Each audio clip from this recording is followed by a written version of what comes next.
Hello and a very warm welcome to the brand new edition of Policy Watch. I'm Kriti Mishra. Today we'll take a closer look at the National Mission on Interdisciplinary Cyber-Physical Systems. The mission is being implemented by the Department of Science and Technology at a total outlay of 3,660 crore rupees for a period of 5 years. This is a comprehensive mission which would address technology development, application development, human resource development, entrepreneurship and startup development in cyber-physical systems and associated technologies. 15 technology innovation hubs, 6 application innovation hubs, and 4 technology translation research hubs would be set up under the mission.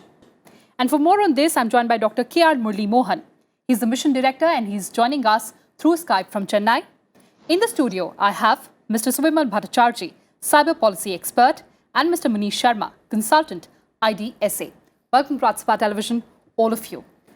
Dr. Mohan, before we get into the specifics and nitty-gritties of this mission, please demystify the concept of cyber-physical systems for our viewers. Well, the cyber-physical system refers to the interacting with the physical entities in the cyberspace.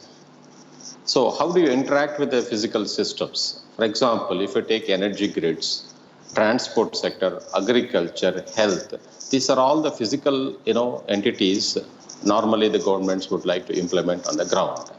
When you would like to extend these services to the entire population, then we need to bring the technology. Those technology normally refers to the cyberspace. So the interacting with the physical systems in the cyberspace is what is referred as the cyber-physical systems. Now, what are the technologies in the cyberspace? In fact, the information communication technology, entire gamut of artificial intelligence, the sensors, the activators, the data science, the quantum technologies, these are all the foundational technologies which contributes in realizing the cyber-physical system, because CPS always at the systems level. So this is what generally the CPS refer to. Okay, yeah. Also, Dr. Mohan, it is said that future of science would be dictated by these associated technologies and connection between cyber and physical systems. Please take us through the salient features of this mission. Yeah, well, now this mission is recently approved by the Union Cabinet, and we are in a position to initiate the mission maybe in the next month itself. Now, what this mission all about?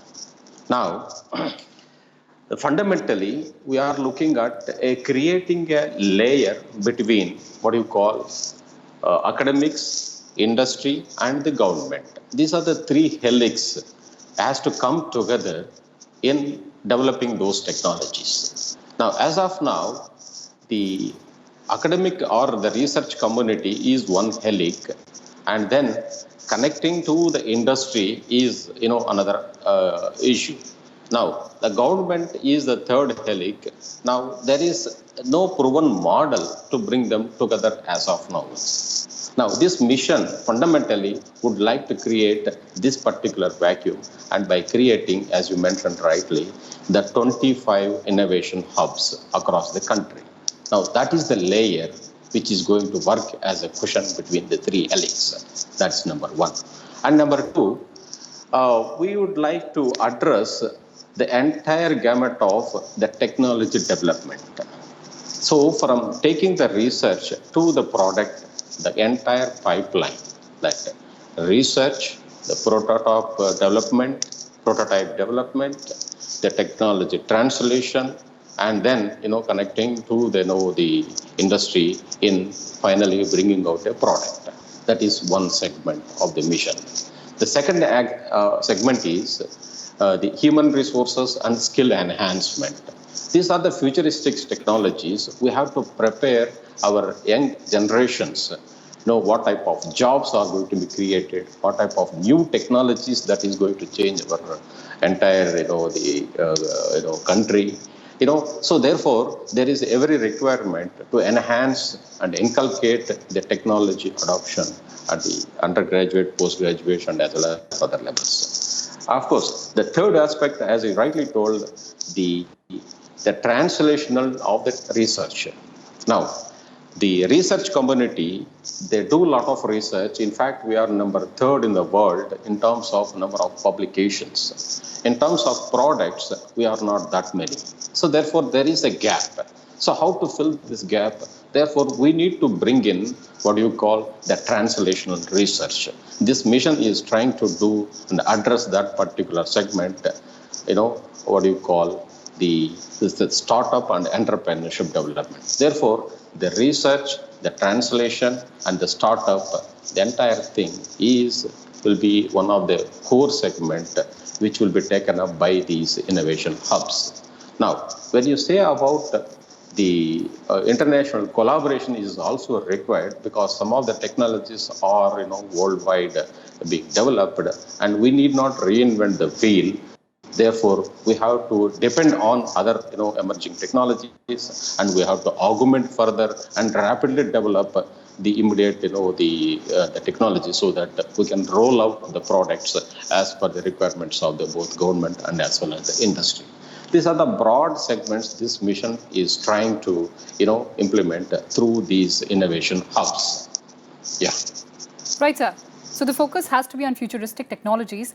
But talking about the importance of this mission, Mr. Bhattacharjee, the National Science Foundation in USA recognized the importance of CPS back in 2003. India has made substantial progress and strides in the cyberspace.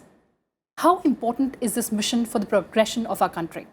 I think this is a absolutely very important aspect of how you develop the whole cyber ecosystem in the country. Well, we might be late, but I don't think we are too late. We have a lot of talent in the country in this area. Now, how we channelize them, I was listening to Dr. Mohan very carefully, and I was always reminded of how DRDO functioned in many areas of research, where the whole aspect of academia, industry, and the whole DRDO entity, if you look at, it's not been a very successful story. How much of the technology that DRDO has done has actually been lifted by the industry, and how much of them have a real efficacy on the ground. So here, the most important thing would be how do you implement the whole program. You have a huge budget of 3,660 crores and to be spent in a span of just 5 years. So the pace at which technology is progressing, the pace at which artificial intelligence, deep learning, machine learning, all of these are getting into a lot of the devices and systems and directly impacting human lives today, need proper research, need a proper channelized way in which they are finally brought to the common man. A lot of that has to reside in the country. We cannot be looking at others. Obviously, the US has been one of the forefront in this cyber technology area. And we have had a lot of struggles even dealing on the technology front on the defense space with them. It's a different fact that things have improved in the last 10 years, but nobody is going to give us everything on a platter. We have something called the Defense Trade and Technology Initiative with the US, in which 6 programs were identified, but still we are seeing that we are not able to take it to a level where production and everything also happens indigenously. So I think there is a lot of consideration that has to come in, where the 3 sectors, the academia, the industry, and the government areas have to work in very close tandem so that the money is optimally spent. The timing is right. You don't have delayed anymore. You are a nation that is looking at the cyberspace with a lot of aspirations. You have a huge quality talent pool of engineers available in the country. Many of them are still jobless. So if all of this channelize into a real national picture, I think it's really going to benefit the country. So there has to be synergy between all the elements. But Absolutely. One of the biggest concerns that we talk about, Mr. Munish Sharma, is that of the challenges that cyber physical systems could pose to our demographic dividend. What are those challenges and how do we address them? I think when we speak of technology, we should always look it into a national perspective. So a use case, for example, which is applicable for say US or UK might not be as it is importable or as it is complementary with the use case in India. So first of all, national requirements, regional requirements, and as I said, demography, rightly said, because things like a driverless car, which is a classical implementation of artificial intelligence as we speak, So when we speak of driverless cars, we speak of those countries where automation has gone a step ahead, where everything is like properly road signs or everything is like properly followed as compared to developing countries, for example, like India. Traffic chaos. Yeah, precisely. And when we speak of these use cases, we certainly have to look at how do we employ our demographics, how do we employ our people. So technology certainly is going to alter the way we employ people. Technology is going to kind of next down a lot of jobs which right now are prevalent in our cases. So eventually people will go up the value chain. Some people might lose jobs. A lot of people might gain jobs. It could be other way around. A lot of people might lose jobs. Few people might get jobs. So the job market, I would say next 5 or 10 years will transform significantly as we speak of artificial intelligence, big data, Internet of Things, whatever in this space. So demographics certainly plays a very important role here. How do you convert your demography into a demographic dividend in this case? And as Dr. Murali and Dr. Subimal also said that we have to make sure that whatever resources, whatever human resources we have to look for optimal usage, whether they are into research, whether they are into startups, whether they are into entrepreneurship or anywhere. So the whole idea of this mission, in my understanding, is to collate all these national resources, looking at India's specific requirements, and build up an ecosystem where researchers do their job. It feeds up into a startup or innovation ecosystem, which actually helps a lot of ideas to see the daylight, like as compared to what used to happen earlier. A lot of ideas would die in laboratory. So the whole idea of this mission, I think, is to transpose those really brilliant ideas all the way from a laboratory workbench into a product. Probably Dr. Mohan can enlighten us on that. Dr. Mohan, Munish just mentioned that technology will alter the way we employ people. How do we get ready for those challenges? Yeah, it's a big question. Now, see, one you asked about the demographic dividend, and another one is you are talking about the challenge, how you can address it. Now, well, you see, these technologies are going to change entirely, how you manufacture, how you travel, how you are going to interact. Entire gamut of human activities are going to be affected by these technologies. Now, all the same time, it is also the traditional jobs is going to out of the market, and new types of jobs are going to be created. Now, there is an opportunity for us because we have the huge human the capacity here in this country. Now, by inculcating good training and skill enhancement and then the development of new technologies, there is an opportunity. And converting into a startup company, we can enhance our job market also. So we are looking at as an opportunity of these technological challenges. Okay, now how we have to do it? I mean, still we are working on the various models, and we are sure that we will come out with a good implementation model. As I told, these 25 technological innovation hubs is the new model, which is we are banking heavily on this. Now here, how to bring these three helix is a big challenge. The industry is also going to be the partner of this particular the hubs right from the beginning. And another aspect is there is a full delegation of powers. This normally never happens in governmental systems. Here, this mission has been given full delegation of powers, empowering these technology innovation hubs to act independent. In fact, our Secretary Professor Ashutosh Sharma used to mention that these innovation hubs are going to be an independent type of a mini ministries. That means they can recruit the people, they can give the projects to the industry or to the other academic institutes, develop the technology, rapidly prototype it, and go the entire the chain of the product development and to meet the requirements of both government and the industry. Therefore, we are hoping a good model will emerge, and then we are expecting a success for our mission. Intentions are good and commitments are there. Let us see how far and how best we can reach. Absolutely. So dynamism is going to be the key. But Mr. Bhattacharjee, Dr. Mohan just mentioned about skilling our workforce. How do we skill our workforce in associated technologies like he mentioned, Internet of Things, artificial intelligence, quantum computing, analytics? How do we do that? I think one of the pillars, as Dr. Mohan mentioned, is academia. So how do we make those academic institutions focus on these areas where there is a requirement, in all these areas of technology. Now, most of the institutions are picking up the courses that cater to all these emerging areas, and by far we haven't really fared well, because if you see the placement in most of the private sector has been good for all these fellows. Now, the challenge would be that how are you going to get the best to be involved as part of this whole ecosystem that you are trying to build up. You have to pay up salaries of those levels, you have to provide those benefits. Most of the IT companies and all work in an atmosphere where right from waking up to sleeping, an engineer or a techie is taken care of. So now this kind of a culture and an imbibation into the way all our research institutions or academic institutions have functioned, that has to be really thought about, because ultimately you would need the best to remain abreast of the others and be able to deliver it to your people. So personally I feel that the academic community really has to be oriented beyond the IITs and the NITs. Where are we going to? There has been a mushrooming of engineering institutions and colleges across the country, but are they really providing quality teaching or the lab facilities and all, or how do you make them into dividends rather than just money making enterprises? So I think that has to be really factored in, and I would think committees under quality people like Dr. Mohan should really emphasize on this to make these academic institutions relevant and not produce graduates who are just time passing. Right. Mr. Sharma, how do we ensure synergy between industry and academia?